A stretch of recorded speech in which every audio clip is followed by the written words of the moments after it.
Southern New England's trusted news source, ABC6 News at Noon. Good afternoon, folks. Welcome to ABC6 News at Noon. I'm Casey Cance. Doreen is off today. We will begin today, where else? With the heat. No signs of letting up anytime soon as we look live outside on this lunch hour. Not a place you really want to be unless you're maybe by a pool or any body of water today, Chelsea. Just that uncomfortable heat right as you step outside. Yeah, and that's even with more clouds today and even a few little spotty showers at times that we've seen so far this morning, already impacting a few of our coastal locations. You're looking at temperatures in Providence sitting at 90 degrees. Once again, factor in our dew points, which are in the upper 60s at the moment in the city, and that's making us feel more like 95 degrees. You'll see a change in temperatures depending on where you are. Low 90s for spots like Providence, Taunton, and New Bedford. Eastern Mass has seen a little bit more sun than Rhode Island this morning. You can see along the coastline, temps are in the low to mid 80s, but when you factor in the humidity, feeling like 101 in New Bedford right now, 97 in Taunton, 95 in Providence, 90 in Newport, 86 down in Westerly, and that's why we have that heat advisory in place again today until 8 p.m. As I mentioned, there's been a few little sprinkles along the immediate coastline. Right now, we're looking at a kind of a blend of some hazy sun and some clouds passing through. We do continue to see the risk of a few isolated, really hit or miss showers or rumbles of thunder. Nothing severe, but you can see some clouds and some shower activity off to our west.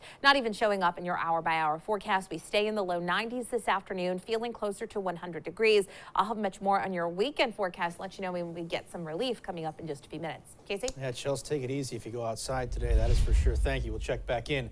New details this noontime in a story you saw first on 6. Flames pouring from the roof of a Woonsocket home on Water Street. It was just after 5 o'clock this morning. 2 people were taken to the hospital with severe burns after escaping that home. ABC6 News reporter Natalie Nouri first on scene this morning and has been tracking the latest developments all morning long. She's live in Woonsocket now with more. Natalie, good afternoon. That's right, Casey. Earlier today, there was a fire that broke out here on the property behind me at 107 Water Street in Woonsocket. And you might not be able to tell, but there once was a front porch here, but not so much anymore, as they believe that this might be the area of the house where the fire started. A Woonsocket home up in flames early Friday morning. Fire departments from Woonsocket, Lincoln, Cumberland, and North Smithfield all responding to the 3-family home around 5 a.m. The unit in the back of the building was engulfed in flames when they arrived. The initial calls were received by our dispatch center just before 5 a.m. Calls came from passers-by on a neighboring street. They saw smoke in the area. Surveillance video shared with ABC6 from a building across the street, briefly catching the flames before the cameras shut off due to the heat. I was an hour away when it happened, and I just kept swiping through the images, 10-second shots, and it was, an orange glow, a bigger orange glow, a bigger orange glow. A couple, who authorities say live in the unit, were taken to the hospital with severe burns. 5 other adults were able to get out on their own. That is the area where the heaviest fire was found when the first companies arrived. The damage, we were able to keep the damage to the front apartment, and we were able to stop the fire just there. The 2 units in the rear of the building, more or less undamaged. I know the couple that lives in the apartment that burned, so from the footage I saw, I knew it wasn't good. Fire crews say that unit is a total loss. The mill building across the street also had structural damage of melted siding. The fact that everyone's alive is incredible considering the size of that fire. The fire marshal told us that there was a transformer that actually blew on a neighboring street that caused telephone wires to catch on fire. So they are checking transformers and wires in this neighborhood as well, just in case, but everything is still under investigation at this point. Reporting live in Woonsocket, Natalie Nouri, ABC6 News. And Natalie, what a scene it was. Thank you for that. An ABC6 update now on a story we first brought you on. Good morning, Providence. Mansfield police say a man was stabbed by his neighbor. This was on Francis Avenue, and it stemmed from an argument apparently between the neighbors. It is an isolated incident, according to police, but they say 39-year-old Jason Moore of Mansfield was arrested and charged with assault and battery with a dangerous weapon. He's scheduled to appear in Attleboro District Court today. New today at noon, Father Eric Silva will not be assigned to St. Thomas More Church in Narragansett after all. The Diocese of Providence rescinding his assignment there after public criticism. Silva was placed on leave at a Barrington Catholic Church in February. At that time, parents had raised concerns about questions he was asking religious education students during confessions. The diocese says Father Silva made the request, saying, quote, "It is with a heavy heart that I realize my presence there will only hurt the parish and cause division amongst the good people of God." Mayor Jorge Elorza speaking right now about his decision to veto the city council's proposed changes to Providence's charter. The hot topic in that change, moving to a hybrid school board, partly appointed by the mayor and partly elected. Right now, all members are appointed by the mayor. City Council President John Igliozzi calling the veto reckless. Igliozzi saying the council will consider overriding the veto during a special meeting next week. A Providence man will serve 42 years at the ACI for a 2015 murder in the city. The AG's office saying 38-year-old Efrain Blanco got that sentence at a hearing this week. He pled guilty to a 2015 murder in an apartment building on Randall Street in Providence. The AG's office says Blanco strangled Zenaida Pacheco to death in her apartment there. Now checking on news related to your health. A state-run site will start giving monkeypox vaccines today in Rhode Island. The vaccine will be available at Rhode Island College between 4 and 8 tonight. Another clinic down at Alvarez High School runs from 10 until 2 tomorrow. There is limited supply, so the group eligible for vaccination is narrow, specifically focusing on gay and bisexual men. The Department of Health says this virus isn't nearly as contagious as COVID, and most transmission is seen with skin-to-skin contact. So I'm reassured and I'm optimistic, very optimistic actually, that we will certainly not see what we've seen with COVID with the monkeypox virus. Most people heal and do fine even if they receive no treatment. Really the concerns here are about pain. People can have significant pain. People can also have scarring. People can also get these lesions and the rashes in important areas of the body. When someone has the disease, they can't get the vaccine, but a treatment is available in Rhode Island. It is a new treatment that isn't yet fully FDA approved, but Dr. Chan says it has had success at helping with healing and pain reduction. For more information on the vaccines and who's eligible, we do have a link on our website, abc6.com. Happening tomorrow, Rehoboth residents will be asked if the town should withdraw its K-8 students from the regional school district. The K-8 withdrawal committee has been looking into the issue since the proposal got enough signatures to trigger this meeting. New DR Superintendent Bill Rooney thinks the withdrawal would be disruptive. Proponents are focused on the financials, allowing Rehoboth and Dighton to pay 100% of their own K-8 budgets. The ability for each town to withdraw their K-8s without going through the overall process of deregionalizing the district. They are, in my estimation, not really taking into account the implications for our students. It's going to cause a lot of angst and anxiety for students, for our staff, and for our families.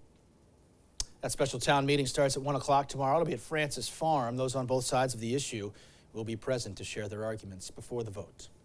Well, since it began over 40 years ago, the Massachusetts-based Bike-a-thon, the Pan Mass Challenge, has raised over $831 million for cancer research and treatment. And we got the chance to speak with one rider who will be taking his 34th ride. Chris Spear is his name, and he's been taking the Pan Mass Challenge since it began and has raised over $250,000 through the years. Spear says this ride in particular, though, is personal. He was diagnosed with bladder cancer last year. Luckily, catching the cancer early allowed him to undergo treatment without chemotherapy or radiation. Spear will be back on the road again tomorrow and says he's looking forward to it.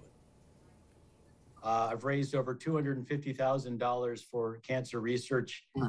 And so I'm looking forward to just how I can help out, how this has helped out other people, not just myself. And going forward, all my supporters, oftentimes you feel kind of frustrated when you know someone who's had cancer. What can I do to help out? And making a donation is one possible way you can help out. And you can donate to Chris or anybody's cause on the Pan Mass Challenge website. All funds raised go to the Dana-Farber Cancer Institute. Well, over 200 swimmers will take part in the 46th annual Save the Bay Swim. That's also coming up tomorrow. They take the 2-mile swim from Newport to Jamestown starting just after 8 o'clock in the morning. Before the swim, Olympian Elizabeth Beisel will greet the swimmers with some opening remarks. Check-in starts bright and early at 5:15 tomorrow morning. Checking more of today's headlines now. Today, New Bedford's Feast of the Blessed Sacrament continues. The 2 years off due to the pandemic marked the first time since 1915 that the feast did not happen. The high heat, of course, that we have been experiencing causing organizers to say that additional emergency medical staff will be available this weekend. The feast runs through Sunday. And for the first time in 3 years, the Newport Preservation Society is opening the Hunter House to the public. The Hunter House was built around 1748, and it was the first property rescued by the Preservation Society. Guided tours of the historical home will be offered Fridays, Saturdays, and Sundays until September 4th. You can purchase tickets at the Newport Mansion site. And still to come today at noon, the latest on China's new action responding to Speaker Nancy Pelosi's visit to Taiwan, the sanctions on the speaker, and the military drills ramping up. Plus a deadly lightning strike just outside the White House. The severe weather swept through Washington, D.C. this morning.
Welcome back. Turning to world headlines now at noon. China's military starting what it says are its largest ever military drills around Taiwan. It's in the aftermath of U.S. House Speaker Nancy Pelosi's visit there. The Chinese government also says it's putting, as of yet, unspecified sanctions on Speaker Pelosi. China says more than 100 warplanes and 10 warships have taken part in live-fire military drills surrounding Taiwan. U.S. Secretary of State Antony Blinken says China is overreacting to the speaker's visit and increasing provocative military activity around the Taiwan Strait. We anticipated that China might take steps like this. In fact, we described this exact scenario. The fact is, the speaker's visit was peaceful. There is no justification for this extreme, disproportionate, and escalatory military response. Pelosi met with her Japanese counterpart, the lower house of Parliament Speaker, in Tokyo today as she continues her overseas trip. 2 people are dead after lightning strikes near the White House. A couple from Janesville, Wisconsin, died of their injuries after the lightning strike in Lafayette Park, located directly outside the White House complex. 2 other people have serious injuries. This all happened last night as a severe thunderstorm hit the D.C. region around 7 o'clock. Still to come today on ABC6 News at noon, it is National Oyster Day, and how about you celebrate with the first known oyster vodka distilled right here in southern New England. That story coming up.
Well, it's a day to celebrate. It's National Oyster Day, and it'll be celebrated throughout southern New England today, including at Providence's Industrious Spirit Company, and that is mainly because, as you may know, they have distilled the world's only known oyster vodka. They call it Ostrida.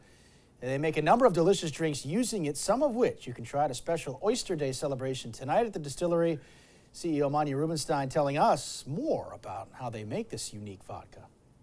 Only things in it are organic corn, super fresh oysters sourced from a farm somewhere so far here in New England, and we note which farm it's from and the date that it was harvested here. So we use those super fresh oysters actually as part of the distillation process. So the only thing that we add after the distillation is done is just pure water. And Manya says it takes about 2 months to make start to finish, as you heard, and they donate a portion of the proceeds from every bottle of Ostrida to Connecticut-based Green Wave. That's an organization who works to scale sustainable ocean farming. And now, your ABC6 Storm Tracker weather with meteorologist Chelsea Priest. I've heard so much about that, and I've yet to try it. Did you try it, Casey? I did. Was it any good? It was interesting. Okay. It was good. Today's a good day to have a nice cocktail outside, maybe. It is hot. It is humid. You want to stay hydrated. So mix in the water, of course. We are looking at a few little sprinkles that have showed up over Block Island in the last couple of hours. Over the last few hours, actually, there were some steadier showers along the immediate coastline. They're falling apart just a bit. Definitely more clouds outside today than yesterday. What you're seeing over Block Island are some of those clouds. But even with the clouds, the temperatures are still climbing. We're sitting at 90 degrees in Providence right now. Low to mid 80s at the coastline, a little bit cooler, 84 in Smithfield. We've seen a few more clouds for areas farthest west. Looking off to the east, though, temperatures in the low 90s for Taunton, for Norwood, 91 in Plymouth right now, 90 up in Boston. The breeze is coming in mainly from the south to the southwest. It looks like more from the southeast in Providence, which keeps things technically or usually a little bit cooler at the airport. But we did hit 90, so we have another day of 90-degree temperatures and dew points that are in the low to mid 70s range in many locations. Feeling really uncomfortable outside as we head through this afternoon, and that uncomfortable feel isn't going anywhere this weekend. You're looking at high humidity in the humid to very humid phase for today, for tomorrow, for Sunday into Monday. It's not until Tuesday or Wednesday of next week that we see a little bit of a drop in humidity back down to seasonable temperatures and more comfortable air in place. When we factor in those high dew points, the high humidity levels, it's feeling much warmer. 95 is how it feels when you're walking outside in Providence right now. 90 down in Newport. 101 is our feel like temperature in New Bedford right now. Lots of events going on this weekend. Make sure you are staying hydrated, taking your frequent breaks. Today is one of our hottest days, but we're still hovering around 90 for both Saturday and Sunday. Heat advisory remains in place until 8 p.m. this evening. We're looking at more clouds around, a couple little spotty showers at times, and that will continue into the afternoon and evening. A few hit or miss showers or isolated thunderstorms. It's really isolated. It's not something everybody sees, but because there's so much moisture in the atmosphere right now, there's such high humidity levels, any of those quick isolated showers could be brief downpours because there is so much moisture out there. Again, you see the nature of these. It's hit or miss. Some of us get some rain, others don't. Some of us get some rumbles of thunder. I'm not expecting severe weather. Tomorrow, mix of some sun and clouds. There's a couple spot showers around at times. It is by no means a washout. Not a day to cancel any plans because there's a couple spotty showers in the forecast. And Sunday will be partly sunny, still warm, still very humid.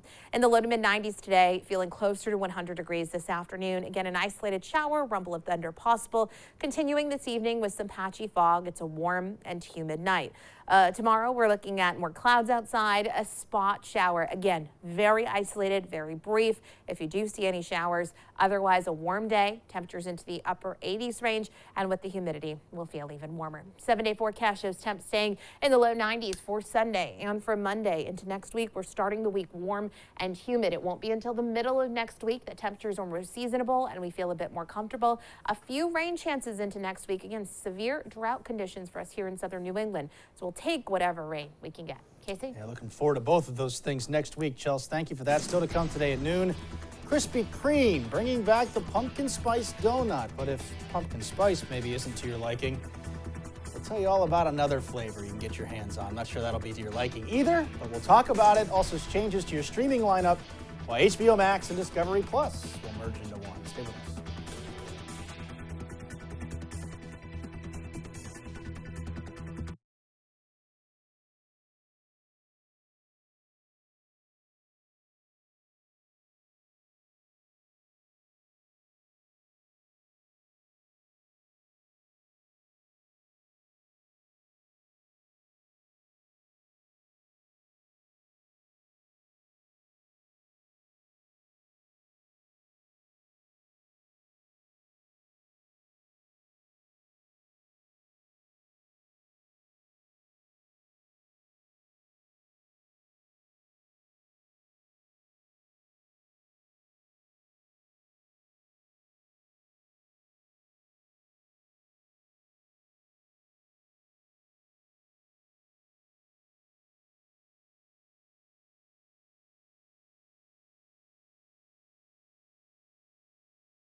Welcome back. Checking some consumer news today. HBO Max and Discovery Plus subscribers can expect some major changes before next summer as part of a massive merger between Warner Media and Discovery. The two popular streaming services will be combining. The new service will blend HBO's scripted entertainment with Discovery's reality-based programming. Warner Brothers Discovery reports more than 92 million subscribers on both platforms. Krispy Kreme bringing back pumpkin spice earlier than ever. Beginning August 8th, just a few days from now, an assortment of pumpkin-flavored food and drink will hit the menu. So this year, they got new items like a pumpkin spice latte swirl donut. Also, they got the pumpkin spice iced coffee. The announcement coming after Oreo said they're bringing back the brand's beloved pumpkin spice Oreos. And if pumpkin spice maybe isn't your thing, how about mustard? Yes, tomorrow is National Mustard Day. So the Mustard Masters at French's are teaming up with New York-based Dough Donuts to celebrate the popular condiments big day. Sure, of course, mustard and donuts, they go so good together. It's a brioche donut, sweet and savory yellow mustard coating, topped with some yellow mustard cake crumble. If you'd like to give it a try, you can order one online at Dough's Donuts website. Still to come today at noon. Chelsea's got one final look at your afternoon forecast heading into the weekend. Stay with us, it's coming up.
It's time to go out in this stuff now. Yeah, our shift is over. I know. Cool down before we go take outside. it with me, Yeah, truly.